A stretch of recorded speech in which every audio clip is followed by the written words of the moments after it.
Hello, screenwriters, and welcome to Writing for Screens.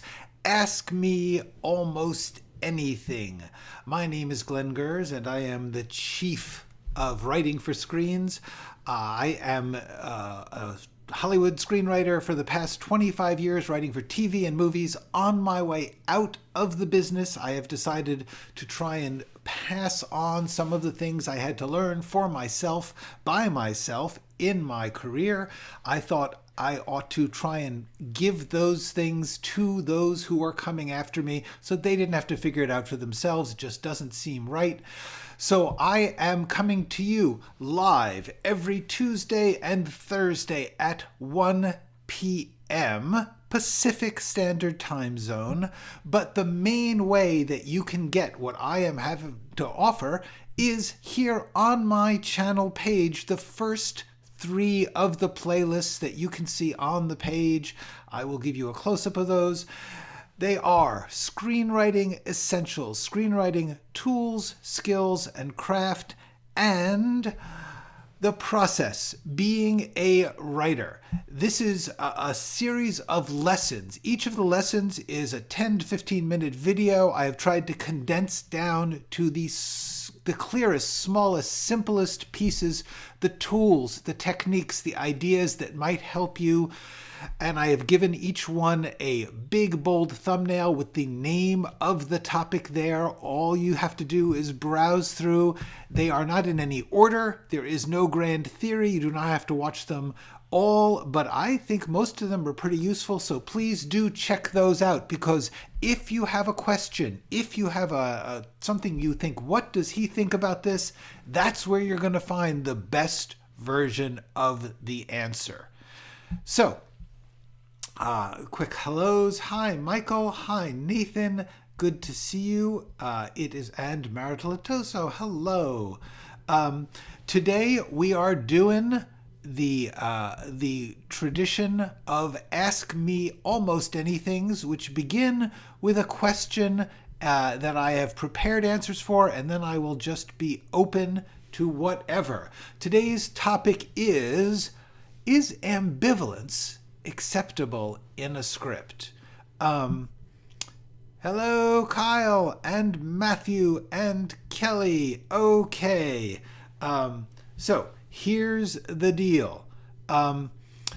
This came about because the other night I was rewatching an old movie. It's from 1975, I think. It's called The Wind and the Lion. I am not recommending this movie. I do not think it's a very good movie. I think it was a movie that was sort of fun in 1975. It has not really aged well. It was written and directed by John Milius. But I wanted to check it out because I hadn't seen it in decades. And I thought at the end of watching it, that really didn't hold up. It's really not. There's some nice bits to it, some good scenes, but really it's not a great movie. However, the one thing it really has going for it is a tremendous sense of ambivalence. It is a story based very, very loosely in a real historical incident at the beginning of the 20th century. A tribal chieftain in Morocco called the Raisuli kidnapped an American citizen as part of the power politics in Morocco. Was using this kidnapping as a way to get the foreign powers to influence the local powers, the Sultan. And what happened was Teddy Roosevelt was president, and he just sent in the Marines. He sent in warships, just to hell with the other nation's sovereignty. Just, hey, you got one of our people. We're coming in. We're taking it. What's interesting about the script, though, is that it focuses on Sean Connery, who plays the Raisuli, and Brian Keith, who plays Teddy Roosevelt, and it is about the difference of these two forms of power and essentially the admiration that the filmmaker has for both opposing views. The Raisuli is traditional. He is involved in nature. He is tribal. He is in every way hierarchical and patriarchal and every other article you can find. Teddy Roosevelt, while many of those things, is also American. He is very industrial and he is disorganized, not disorganized, chaotic, free. Anyway, the point is that this is actually explored in the movie. Both the Raisuli and Roosevelt get several scenes in which they talk about their values. And what's interesting is both values are seen as good. The story is about how the American values push out the traditional values simply by firepower, by mechanized weaponry. But at the same time, there is a teaming up of the Americans and the Raisulis, Barbary pirates, I'm not sure what they actually are called, against the French and German military forces. There's a fair amount of political complexity actually in there. This is very much an imperialist movie. It's very much... It's got a lot wrong with it. It's got a lot wrong with it. However, what I thought was really interesting was the fact that this movie makes a big point of valuing both sides of this conflict. And I thought, geez, that is not something that is usually made admirable in contemporary 21st century studio films. Let me just say some highs. Hi, Maisie. Hi, Doug. Hi, Wolf. Thank you. Thank you, Maisie. I'm trying to stay juicy. So the thing that I thought about was that in the past 20, 30 years, the filmmaking theory, the script writing theory that has developed has been one which has tried to improve upon those qualities which will make a hit. And as a result, there's become a formula in which the theory is that it will be as clear and decisive as possible. Hello, Hopfner, good to see you. So the thing about this is that, well, let me just put it this way. I believe that a lot of the current rules of screenwriting, which, as you know, I don't believe there are such things as rules, they take good things, they take valuable ideas, and they just go way too far. They go too extreme. In other words, clarity is not a bad thing. The idea it can be a good thing. The idea of working to improve the power and impact of your story, to make it strike the emotions and intellect of your audience more strongly, that's a good thing.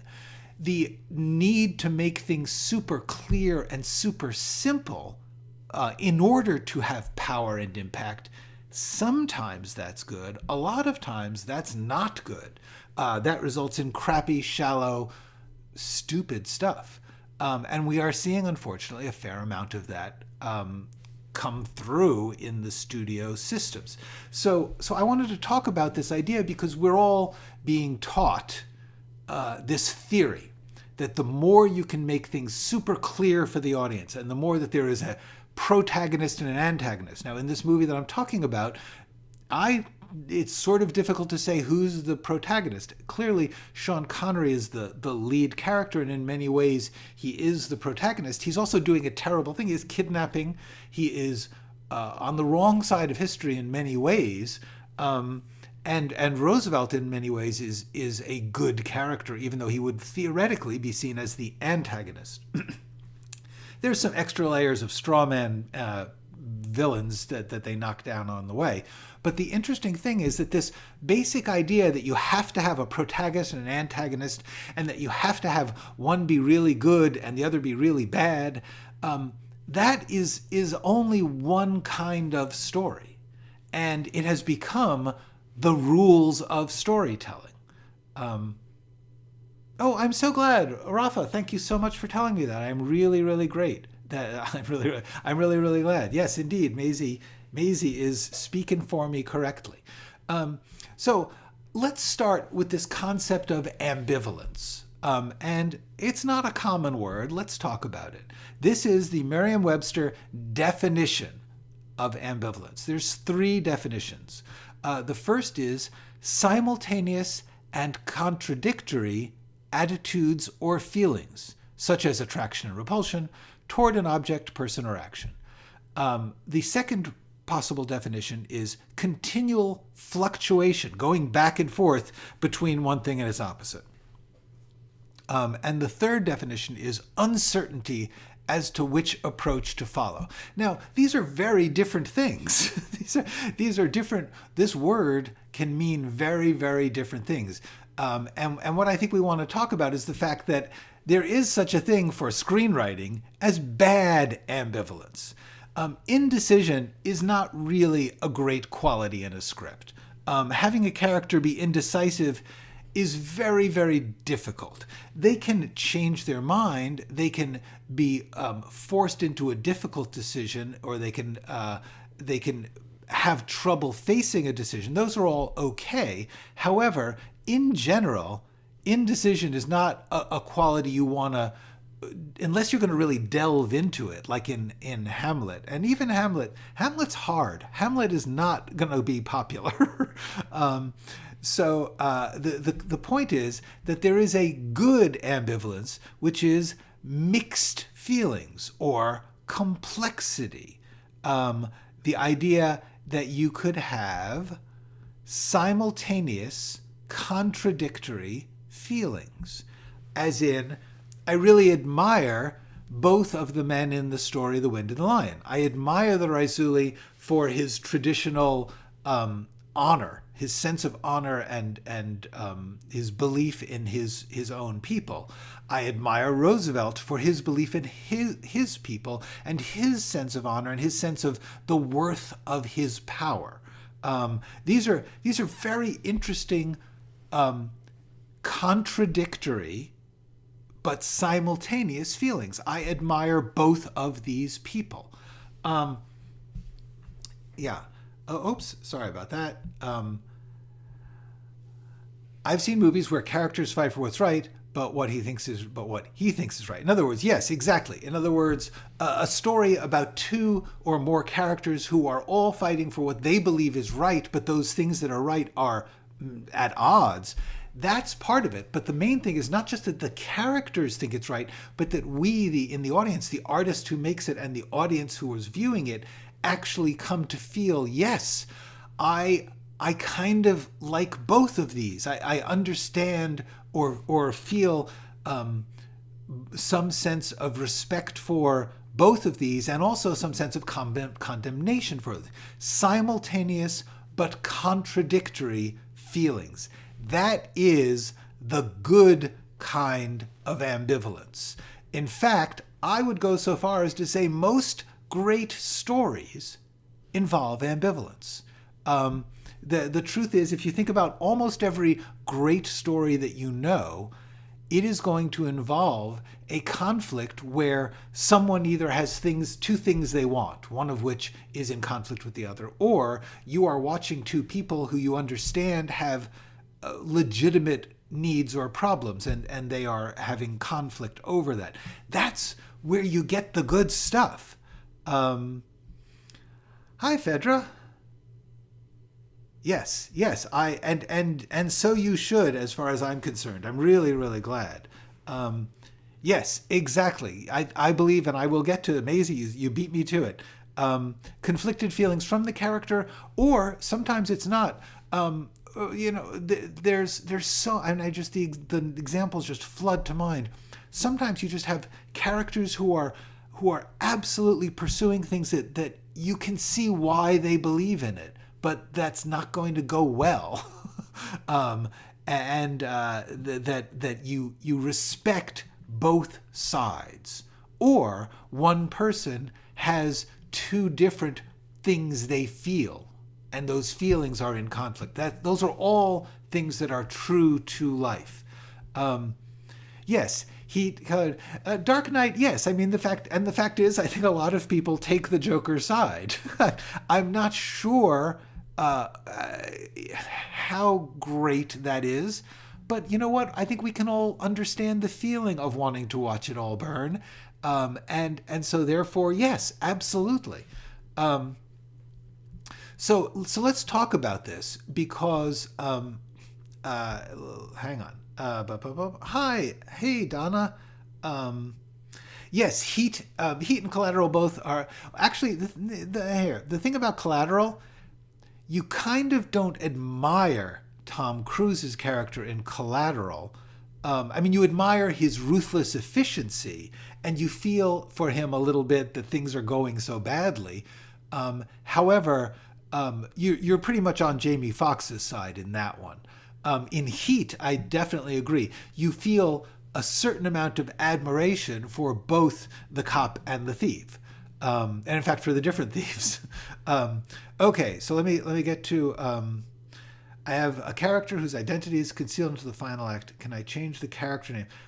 This is a little off topic, so I'm going to get to that in a second, if you don't mind, Matthew.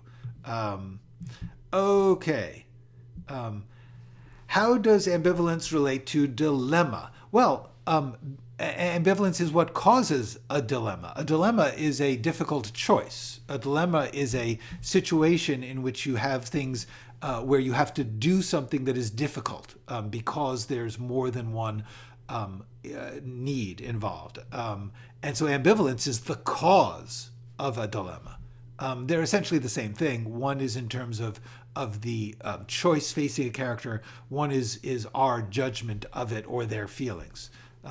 Maisie's saying hi. When I was young, I rooted for... Yes, in The Graduate. The Graduate, yeah, absolutely. The thing about The Graduate... What's interesting about The Graduate is there are a fair number of characters who are just ridiculous. Ben's parents don't hold up well. Even Mr. Robinson doesn't.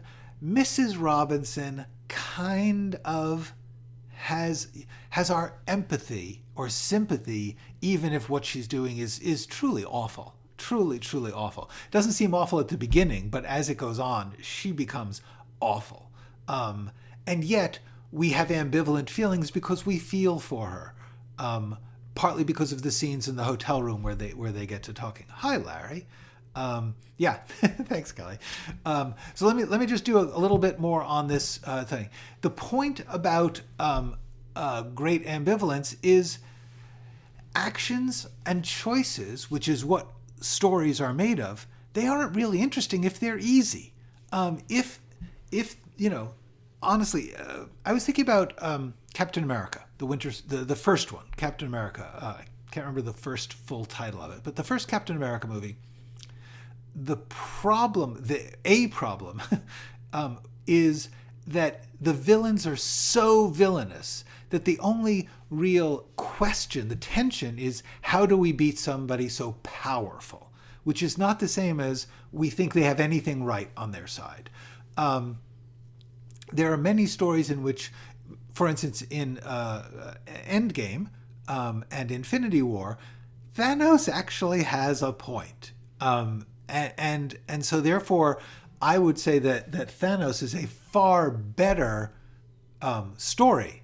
Obviously, Endgame, Infinity War and Endgame have a lot more room to work. But the truth is, Captain America, while a very entertaining movie, is kind of simple-minded and not great in that sense to me, because the villains are so obviously villainous, and the only real question is what price will we have to pay physically, basically, and in terms of certain losses, to beat them.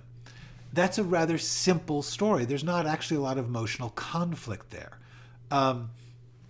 So I think the point is you want to make choices difficult. And what makes a choice difficult is when there is a legitimate argument on each side or for each path.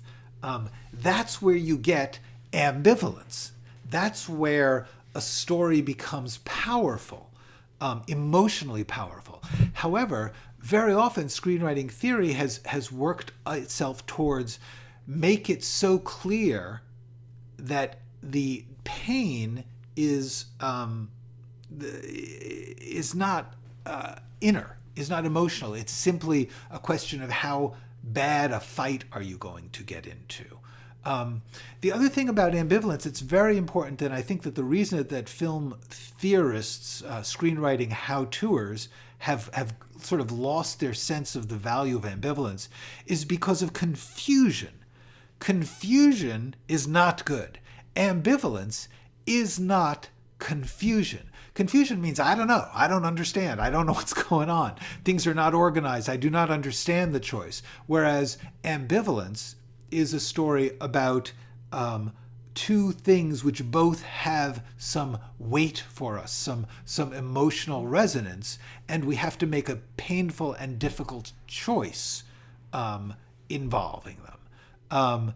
You are still making choices when there is ambivalence. In fact, ambivalence kind of requires a choice. If both things, if this was a story, if Wind and the Lion was a story about somebody who was living his life in a traditional tribal way in one country, and in another country, a guy was building the mechanized empire, fine. As long as they don't run into each other, as long as there's no conflict or choice, there's no ambivalence there. It's just like, yeah, okay, cool, enjoy.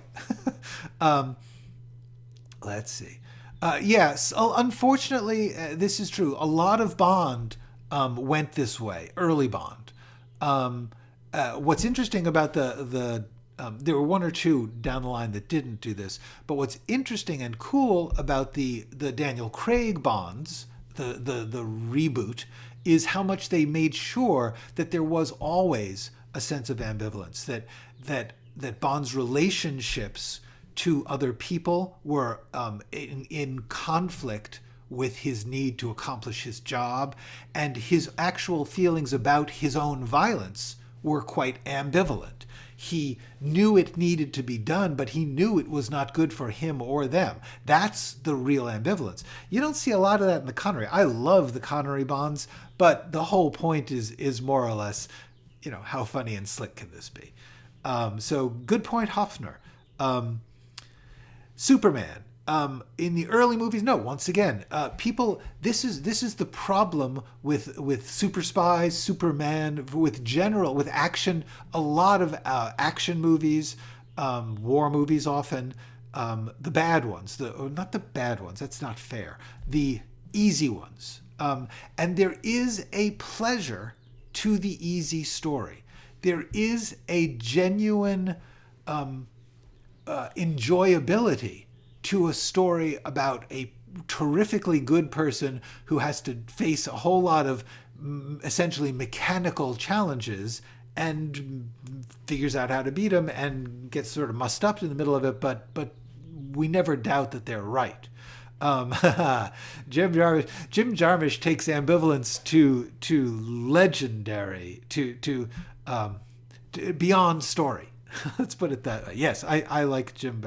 Yes. Costa-Gavras, yes, another. Betrayed is good. Ambivalent. It's interesting because Missing, which is, I think, my favorite Costa-Gavras movie,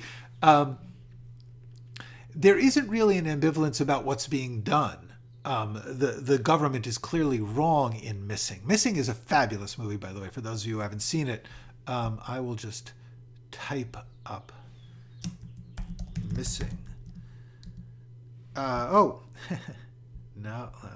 let me just do a little bit more.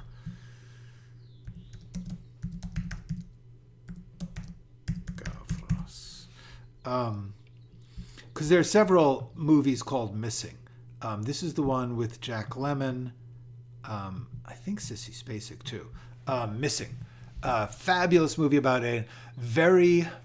what's interesting is the ambivalence that Jack Lemmon's character faces, because he's a America, love it or leave it type whose son has gone missing in Central America because he's been trying to do some journalistic work recording the wrongs of the government in the country he's in. He has been disappeared, and as it goes on, Jack Lemmon's character realizes that the government of this country is wrong, and what's more, they're being supported by the American government.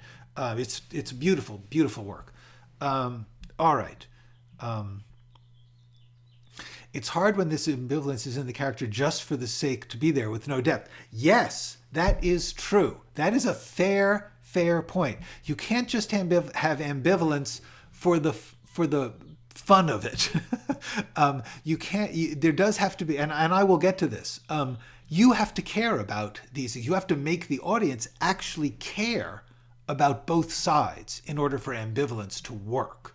Otherwise, it's just mess. And that's really the most important thing. Ambivalence is not confusion. Ambivalence is not yo-yoing back and forth. Ambivalence is not equal on both sides. It is not saying everything is the same. You can't take a side.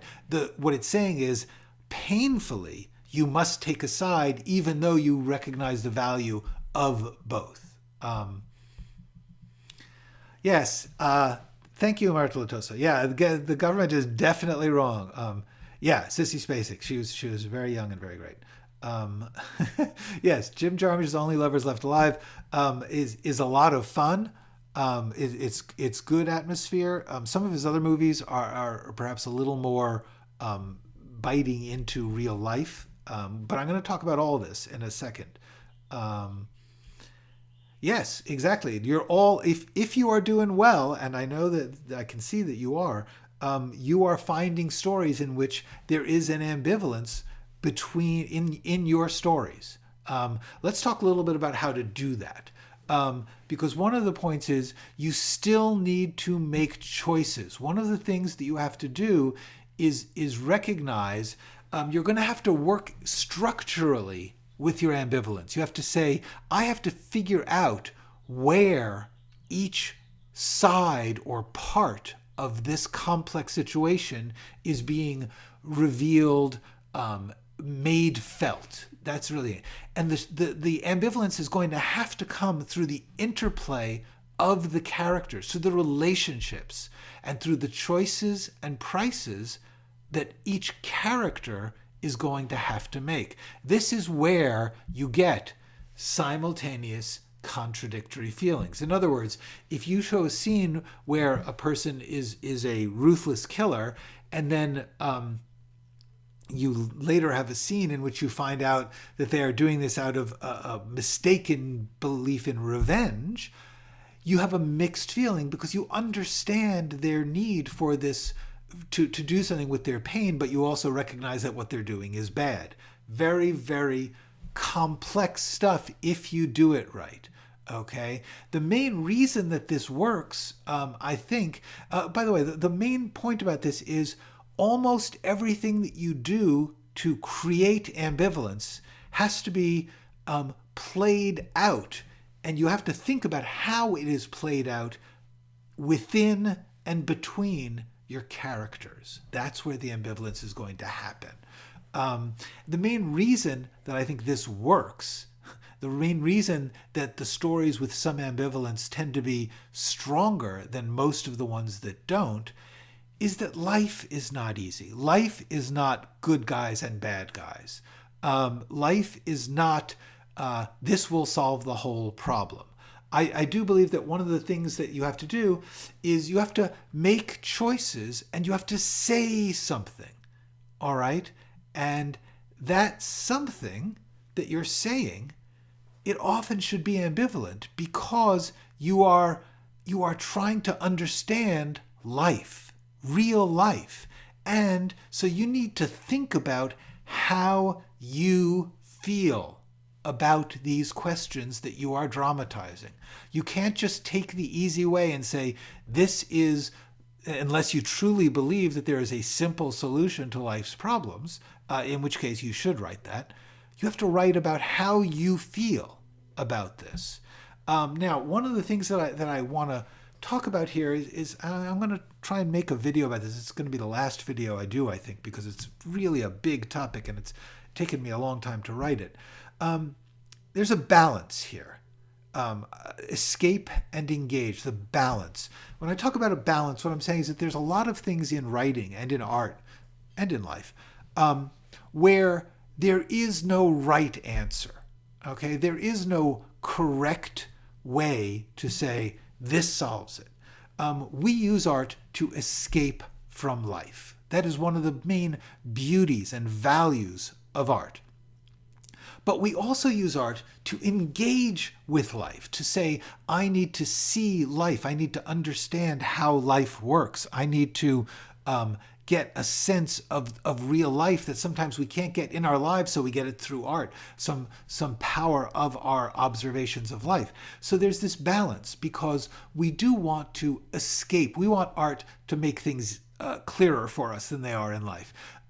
We want art to take us away from our problems, but at the same time, we want art to help us understand better, to give us a sense of thought and clarity about our real lives. Even if you're talking about Greek mythology or outer space creatures, we tend to abstract that down to parents and children, life and death. All the issues still come through in these non-realistic forms. Just because it is not about everyday life does not mean it's not about our human life.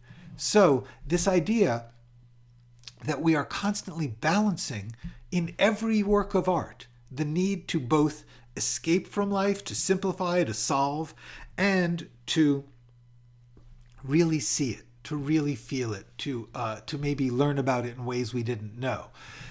You're not going to solve that. You're not going to say, oh, the answer is escape.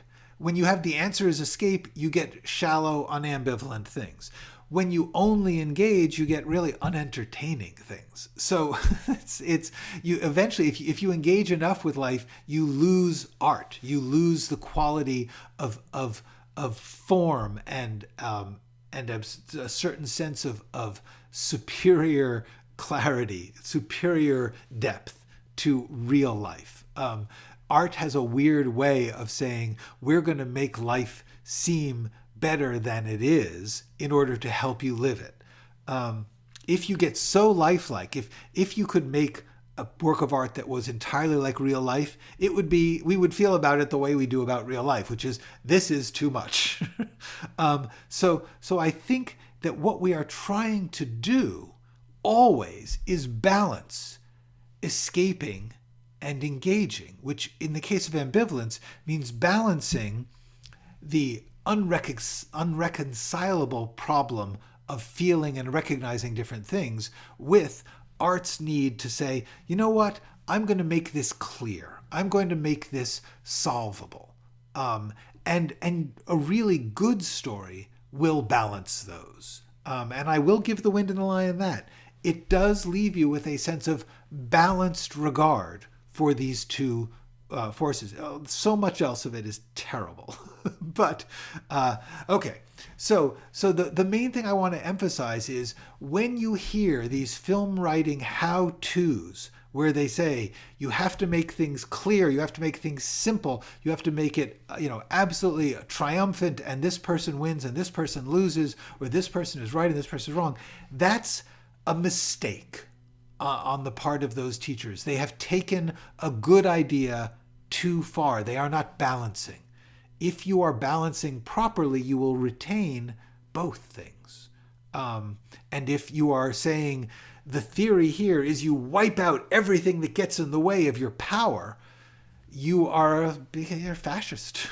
Okay, so simultaneous, contradictory feelings, not a bad thing.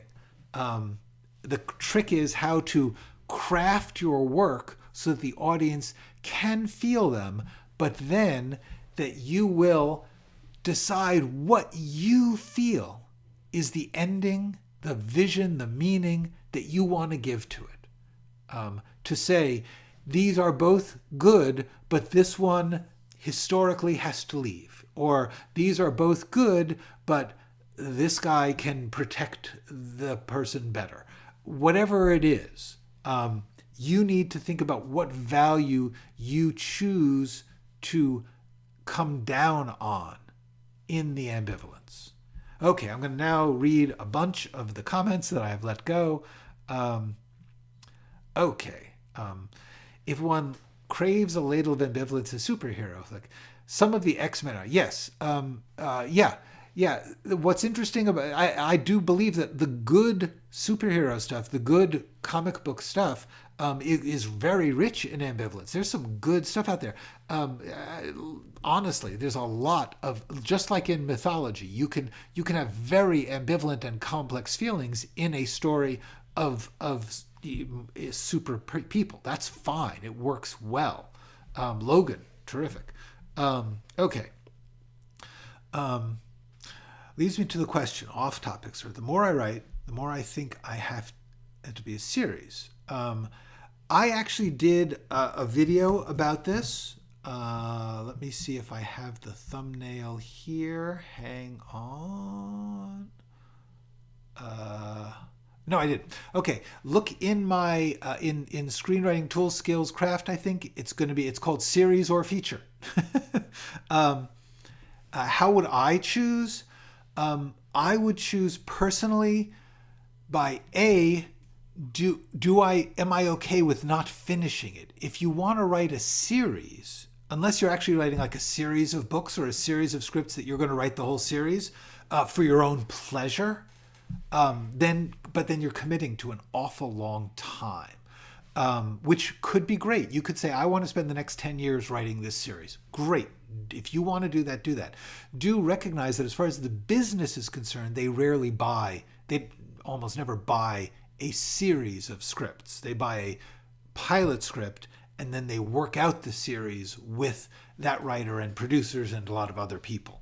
So the answer is, if you want to write a series and you maybe want to make it into fiction or something, novels, so that you can control the storytelling, cool. If you want to write a series that is going to be shot, produced, made on television or streaming, recognize that writing the whole series is a long-term gamble that doesn't usually pay off. People don't usually buy series. They buy pilots, and they usually buy them. It's such a huge undertaking that they are slow to buy them. Not to say it's impossible, but consider that. Lucas used his character more as a tease for a sequel than creating ambivalence. I'm not sure which character we're talking about. Let me scroll back and see. Explain that one, Michael. I'm not sure whose character we're talking about there. Okay. Is ambivalence solely a binary thing? Contradictory feelings? Oh yeah, absolutely. There could be more than two. Absolutely. As many as you can legitimately structure and operate with, you can have. Absolutely. There ain't no rules about that. Ambivalence, that's a question of technical skill and logistical ability and budget and a lot of other things. But yeah, no, a good story. And by the way, that there, I hesitate to recommend it, but Reservoir Dogs actually is not a bad example of feeling a great deal of ambivalence between 3 or 4 characters. So yeah. Yes, absolutely possible. Down by Law is a masterclass in orchestra. Yes. Flawed low lives forming tenuous friendships out of necessity. Yes. Down by Law is a beautiful, beautiful independent film by Jim Jarmusch. It's great.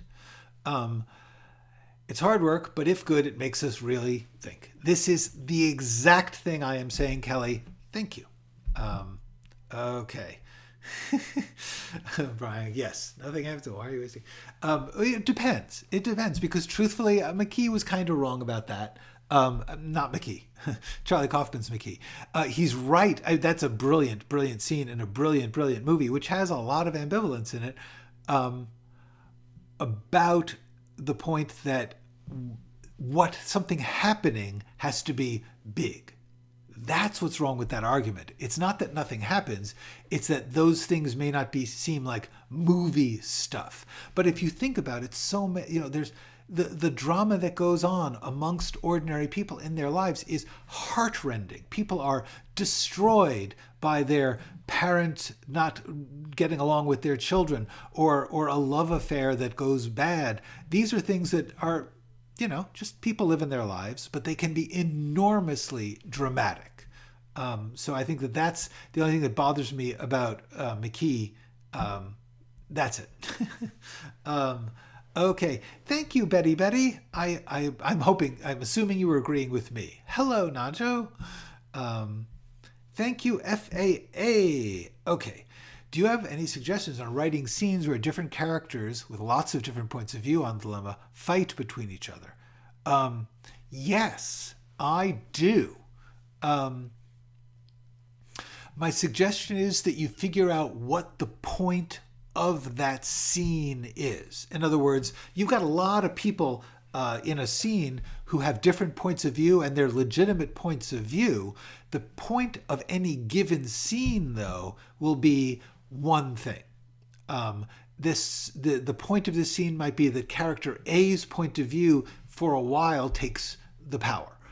Then in the next scene or later on in a scene, they may be revealed to have lied or something, or humiliate themselves, or show their weakness, and so therefore somebody else can rise to power, or take whatever the point of the story is away.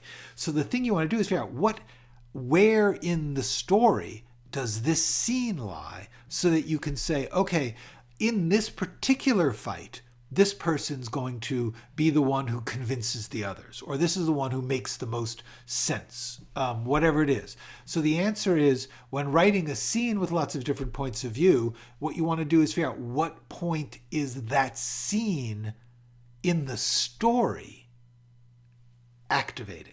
Then over the course of the whole structure, you're going to figure out where the different parts show up and where you want to come down on at the end, because the end will always be the statement that you are making, whether or not you want to. So that my answer would be, in a scene where different characters with different points of view fight each other, the point is to decide in that particular scene what you are trying to accomplish story-wise, like who's getting ahead. You know what's a really good story to study that for? It's Unforgiven. Let me just see if I can type that out. Okay. Unforgiven. Okay. So, the movie Unforgiven, which is directed by Clint and starring Clint Eastwood, written by David Webb Peoples, I believe. Unforgiven. Has a lot of different characters who have very different views on the importance of violence as a way of solving problems. And in the course of the story, different people's points of view come up and down. And at the end, you have a character who shows that the thing about violence is, once it is unleashed, it is unstoppable. It doesn't provide justice. It only provides violence.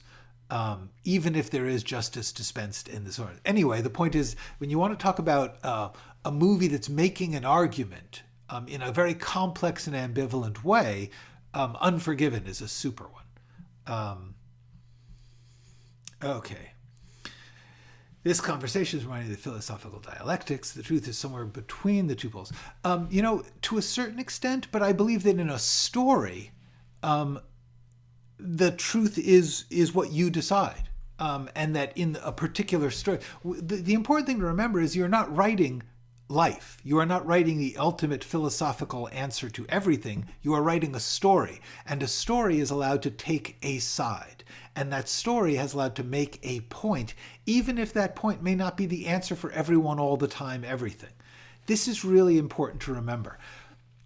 Your story is not ruling the world. It's just being a story. So the important thing is to make your story be itself, be very, very clearly about whatever you decide it's about. Unforgiven is essentially about the terribleness of violence. It doesn't seem like that all the way through, but that's what it is really about. The way it is structured brings that to the end, shows us what it is.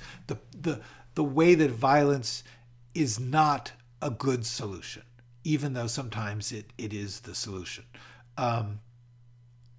So I think the important thing to remember is that it is a philosophical question. There is a dialectic, but the important thing is that you actually don't want to be like Hegel, saying, okay, the truth is somewhere between those. In a story, you eventually have to say, this is the truth of this story. That's all. It's not the truth of everything in life.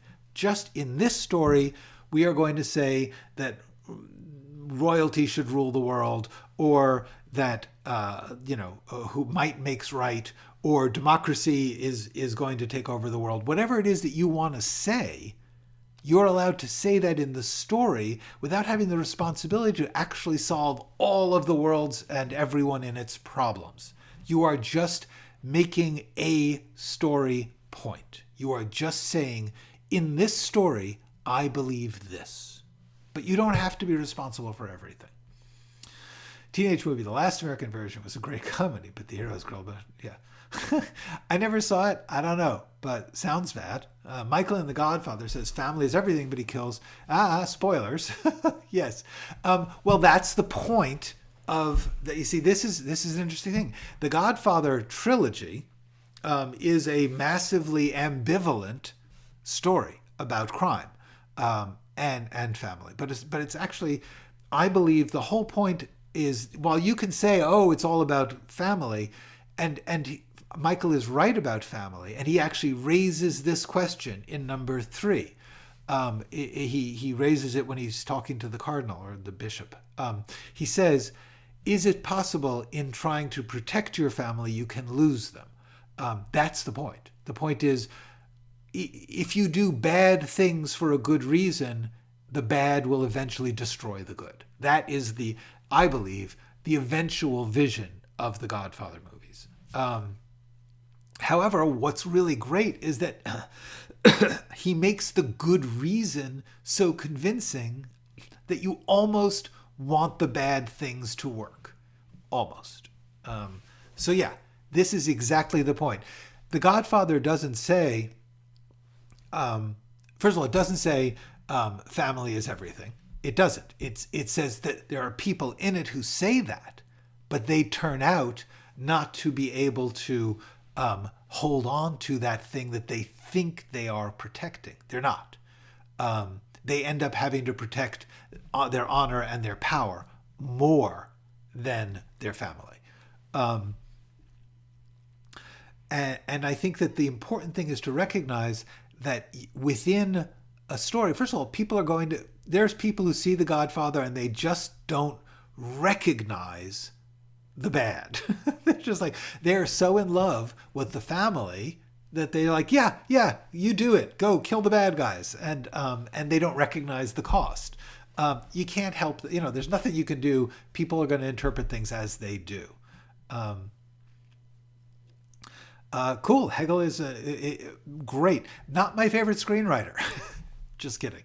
Just a joke. Hegel is a philosopher, guys. Okay.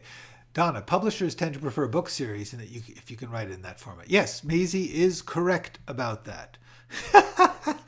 Pennywise. A-okay. Nice. I'm not sure how I feel about ambivalence. Hello, Thomas. Good to see you. Yeah. All right. Okay. I don't know. I missed that video. Yeah. I've heard you mention the pilot only issue. That's yes. If you want to complete it yourself, write it as a book, write it as a feature, or say like with True Detective, and the writer was a working known screenwriter at that time or TV writer, but he said, I'm going to write all 8 episodes, but I don't know how many episodes your series would be. It took a while to reveal whether Luke would go. Yes. The series left me feeling empty. Mixed feelings about that, especially when you get into the third trilogy. Yeah. All I will say is, I think, is there ambivalence in Star Wars? That is a great question. In the main Skywalker chronology, the 3 trilogies. There are sections of ambivalence, yes. Yeah, I would say that there is. I would say Luke's story isn't. Luke's story in the middle trilogy isn't particularly ambivalent, because everything works out in that sense. But taken as a whole, there's plenty of ambivalence. The end of the prequel trilogy is actually hugely ambivalent. Okay, cool, good. I'm so glad. Peckinpah, yep, also ambivalent. You are welcome, Brandon. Hi, and you are welcome. I'm really glad to be getting it. No, only I just don't have a feel for it. I've written a couple in classes, one or two. I tried to write one short film once. I'm just not a short-minded person. It doesn't come to me. So the answer is nope. Started writing a series, but it was for me. And yes, okay, good. There you go. Najo has the thing about series versus series versus feature is simply a question of who are you? What is your goal in writing? If your goal is to write it for yourself, to see it written, to say I want to have a readable, complete series, just recognize that the industry has no interest in you doing that. That they are going to be interested in the idea of a series and they are going to want to be involved in the creation of the series. Excuse me, and that's how series works. And the reason is because they cost like $80 to $100 million to make. That's too much money to gamble. In theory, if you wrote the perfect gem of a complete series and they read it and go, oh wow, this is going to make 300 million, we'll easily put 100 million in. Sure, if you believe that's it's unlikely. It's unlikely. The business is very difficult.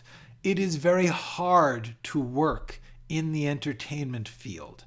If you want to work in the entertainment field, I'm not talking to you, Donna, now, I'm talking to everybody about this topic. If you want to work in the entertainment field, just recognize that you probably should go along with the way they do business because it's their business. And for you to believe I'm going to go into the entertainment industry and yet I am going to do things that are bad for their business, that seems self-centered. Not to say that it can't work briefly, and it has for some people sometimes, but most of the time, if you want to be in the business, realize that you should do things the way the business does them. Within that, be creative. Within that, be yourself. Within that, be ambivalent.